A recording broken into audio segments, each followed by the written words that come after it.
welcome back to Remote Dermatology, my interview series, speaking with dermatologists from across the country who work in rural and remote areas. And it's my pleasure today to speak with Loretta Fiorillo, who is from Alberta. Welcome.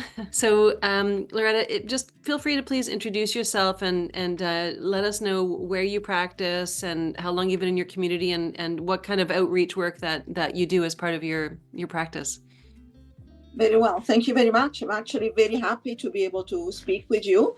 And certainly there are very unique challenges in working in a under-serviced area. I am sure you've spoken with other doctors about the same.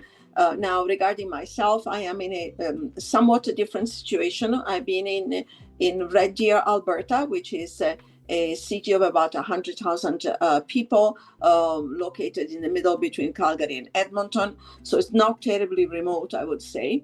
I have been in this city since 1988, but I have not become a dermatologist until about 10 years later, when I actually completed my training in dermatology, University of Alberta, and then I became a dermatologist in the year 2000. Before then, I was qualified as a pediatrician, and I was working as a pediatrician in Red Deer from 88 to 98, and then I went back to training as a dermatologist. And then afterwards, I've had a complex type of practice where I was then a pediatric dermatologist, and for a while was the only such qualified pediatric dermatologist in Alberta. And therefore, my service was quite in demand. For a period of time, for 10 years, I worked as at the University of Alberta as a staff pediatric dermatologist exclusively. But for family reasons, my family ended up not moving from Red Deer to Edmonton. And after 10 years of constant commute, I decided to decrease this. I left my full-time employment at University of Alberta. I switched over to private practice, and I went back to work in partially in Red Deer, where my family was still living, and partially I stayed at University of Alberta, where I'm training the residents and working with the residents and the medical students as well. But I switched over from at time of COVID. I switched from working at the university to working in the community, because when COVID came, the university basically shut down all of the outpatient services. And after a period of 3 months, it didn't seem that it was possible or clear when it could be reopened, as of course this was felt not to be essential. But it was still essential for me to see my patients. So I ended up joining Dr. Rao, who is a dermatologist in Edmonton, and I've been doing pediatric dermatology at his clinic ever since. Mm-hmm. Okay, wow, it's a complex story. One of my questions I usually ask people is, what led you to be working in a more rural community? But it sounds like you've already answered that. You had some family ties there to connect back to. So I'll just jump into what it sounds like from your experience, and for many years you probably were servicing patients from all aspects of Alberta. I imagine they were traveling probably great distances to see you as part of your work because of your expertise in pediatrics.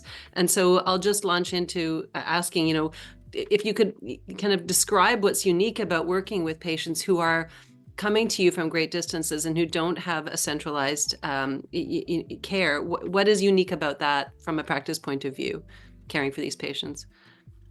Well, it is much more challenging because if they come from disparate areas, I'm not aware of what type of services are available in their specific areas of residence. I'm not aware of I do not know personally their family doctors. I do not know the level of expertise of that exists in their community in terms of local support for these patients. So it becomes a lot more challenging to try to provide care when I do not know what actually happens in their community where they live. Fortunately, with advent of virtual visits, this has certainly improved. I've been able to do a lot of virtual visits, and we also do visits through video, so I can actually see them. I see them in their homes. I see their skin through videos, and where I'm able to provide better care now than in the past because of the Mm. yes visit. Yeah.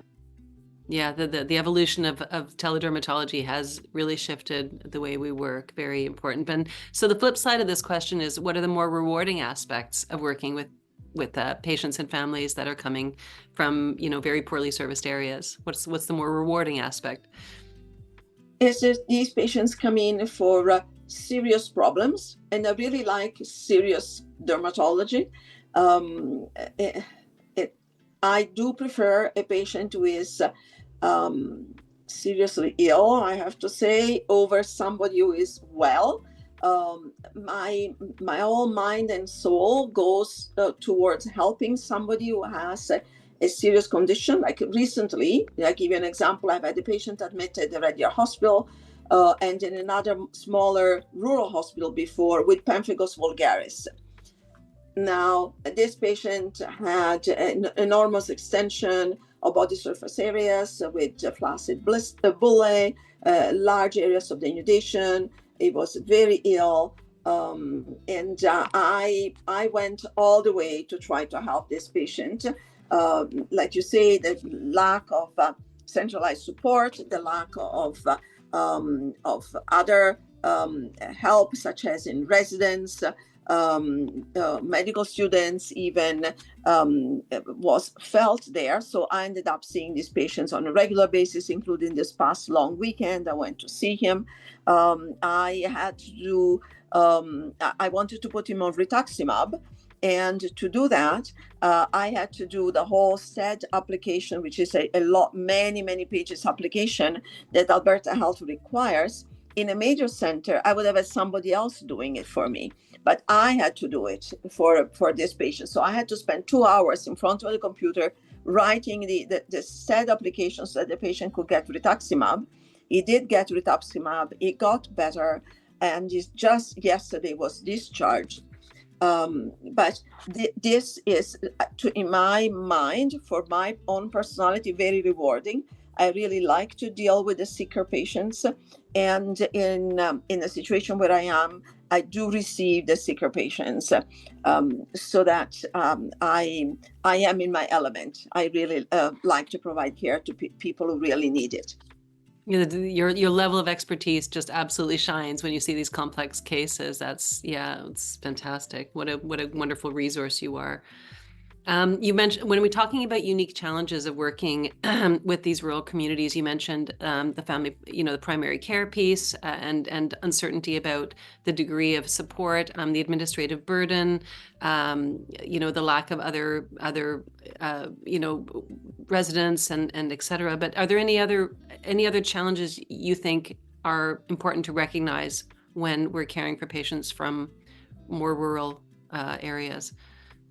Well, yes, there are challenges. So, one challenge I notice is isolation for myself. Um, it is much easier to work at the university or to work in Dr. Rao's office where we are together with other dermatologists. There is that camaraderie that occurs. There is the consult in the hall that happens, the discussion about patients that happens.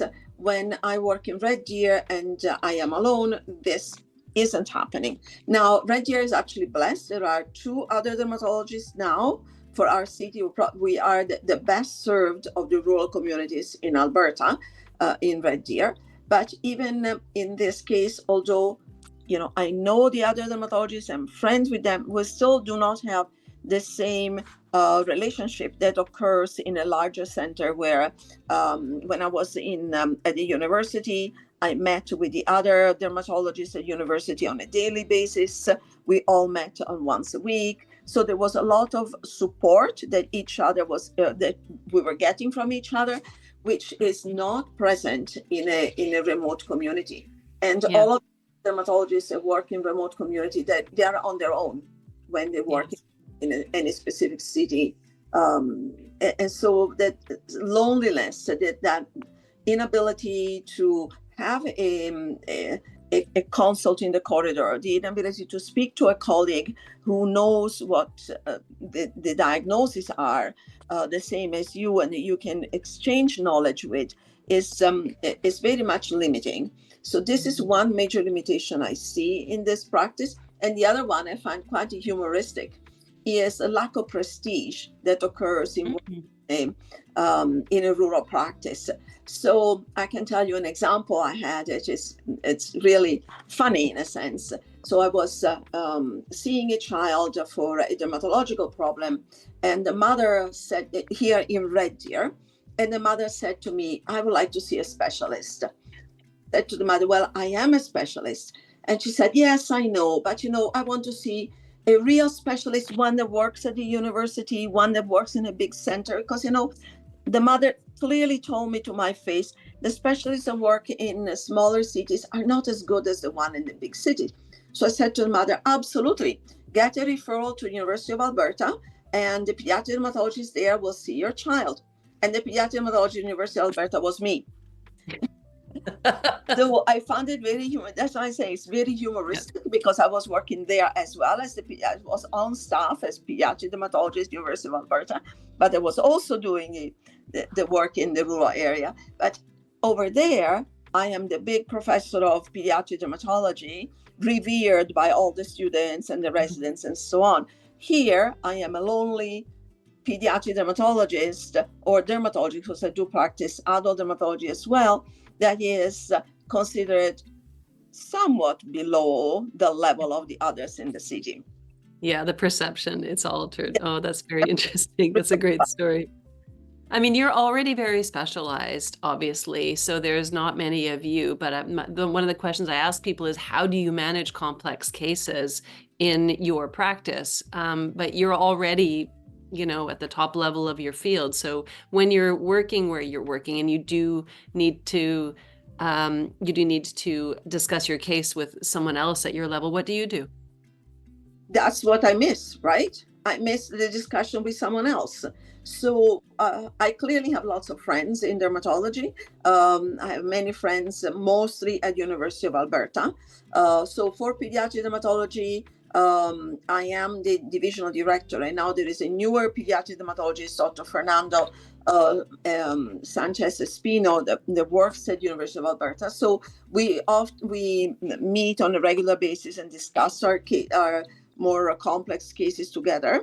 And now there is, for pediatric dermatology, there is also a national Zoom meeting that has been established that occurs every couple of months. I think the next one will be in April. We had one just recently, where most of the pediatric dermatologists of Canada meet and present their difficult cases.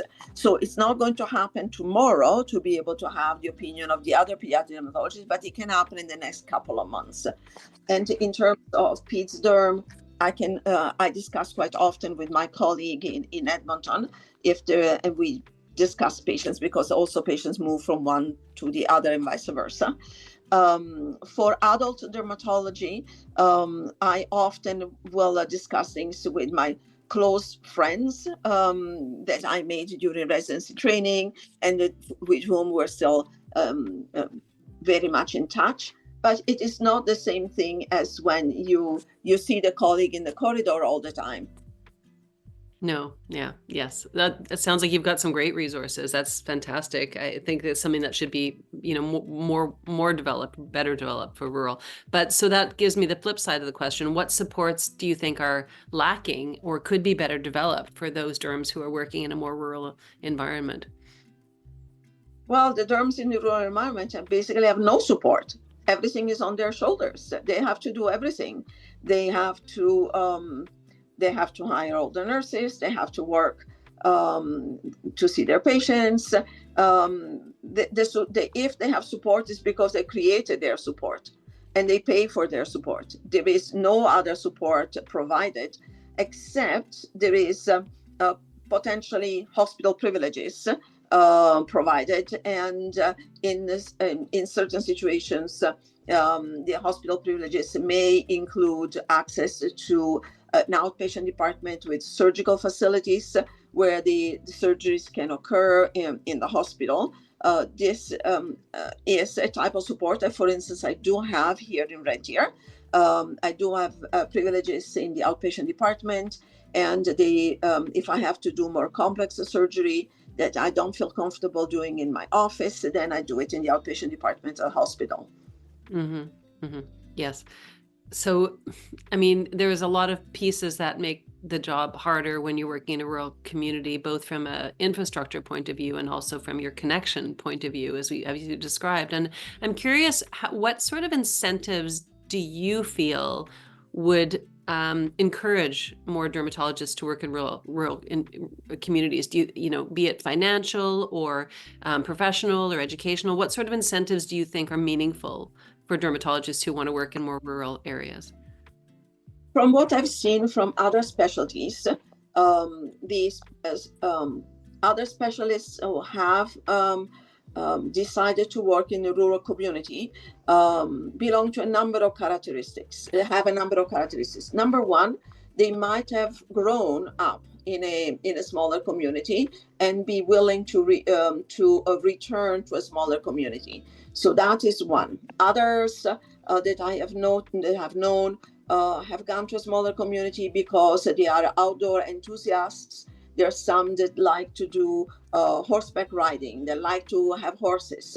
For instance, a colleague of mine here in Red Deer, she's a plastic surgeon, and she loves riding horses. She owns 4 horses herself in her family, and she would not be able to do it if she was practicing plastic surgery in the middle of Edmonton or Calgary. So clearly she's in a smaller community where she is able to live on an acreage close to the city and have her horses. So there are people who like nature, either in terms of exercise, outdoor, or in terms of animals that they may like. So that would be another reason. A third reason why people locate to a smaller community is I see in other specialties, especially in the surgical specialties, is OR time. This does not apply to dermatology, but there are many younger surgical specialists who actually have chosen to come to Red Deer because they were able to get OR time in Red Deer. And then they are staying in the community after a while, then people get used and likes the community. For dermatology, this does not occur because they're their own practice. And in terms of trying to lure dermatologists to a smaller center, I think what will likely eventually do it is if the larger centers become saturated, where it would be difficult to work, where their waiting rooms are empty and they do not have enough patients, and they know that if just by moving 100 kilometers somewhere else, their waiting room will be full. That would be a major incentive. It's the same story as with the surgical specialists. They come in because there is OR time. Incentives may help, but I am not sure how much, because there are already some other inherited incentives, such as lower cost of living, lower cost of housing in a smaller community rather than, let's say, downtown Vancouver. So incentives are not, monetary incentives, not so much, I don't think will help. But if downtown Vancouver becomes too overwhelmed with specialists, then they will flow to another area, I believe. And that's why dermatology is a bit more difficult, because it is reasonable to be able to find work even in cosmetics, in other areas of dermatology, even in a big city that is inundated with specialists of the same type. Now, sometimes people will move back to where they come from, and in other occasions, they could have been attracted to a return of service agreement. There have been some in Saskatchewan that have done a return of service agreement. Many of them stayed throughout the return of service agreement.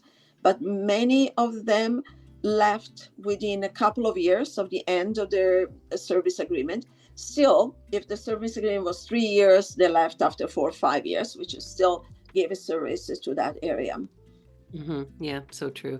It seems like it doesn't have the staying power, and it comes down to a really good personal fit, right? Yeah.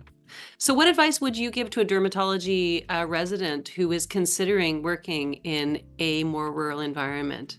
What are the pieces of that environment that are important for them to learn and know about before they go?